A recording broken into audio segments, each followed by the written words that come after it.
бурхан талархав. Яхова бурхан талархав. Араас нь мөшгөж байсан Египтийн цэргүүдээс зугтсныхаа дараа Мосе Синай ууланд хүртлээ өмнө зүг рүү Израильчуудыг үргэлжлүүлэн удирджээ.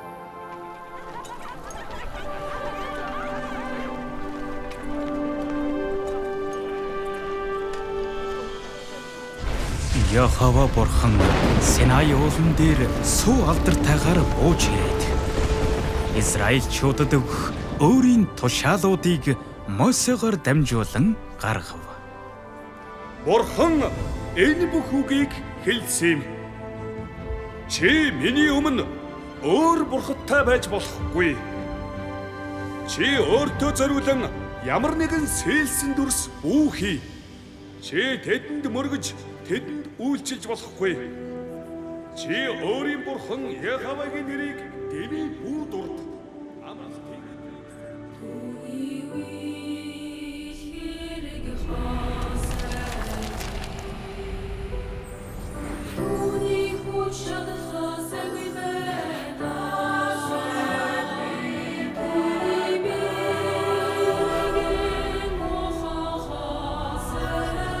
Израильчуудыг Египтээс гаргасны дараа хэрхэн бурхныг шүтэн мөргөж газар дээр амьдрах тухай хүмүүст зааж нарийн зааварчилахын тулд бурхан тушаал, сургаал, хориг, зарлиг гэх мэтийн дараагийн үеийнхэн шалгаж тогтоосны дараа нийт 613 хууль гаргажээ.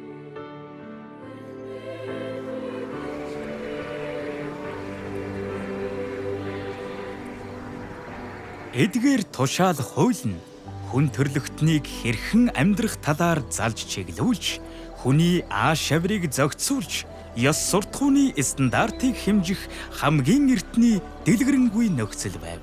Тэдгээр нь бас альва үйлдэлийн нүгэлт байдлыг тодорхойлох анхны үндэслэл, өдөрдмж байлаа.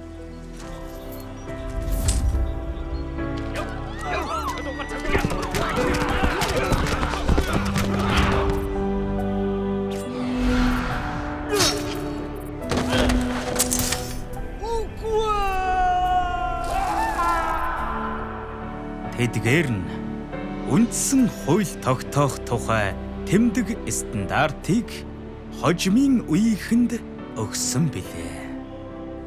Тэдгээр нь бас дараагийн үеийнхний хуулийн системийг төгс болгох үндэс суурийг тавьсан юм. Орчин үеийн хуулийн олон заалт болон шүүхийн ойлголтуудад эдгээр хууль гүн гүнзгий нөлөөлжээ. Жишээлбэл аллага, хүчин, дээрэм, үтгэлэг болон өмч хөрөнгө завших явдлыг 10 тушаалд үндэслэн гэмт хэрэг гэж тооцсон. Израильчуудад зориулж Яхова бурхны гаргасан хууль тушаалууд нь хүний хуулинд гүнзгий нөлөөлөд зогсохгүй.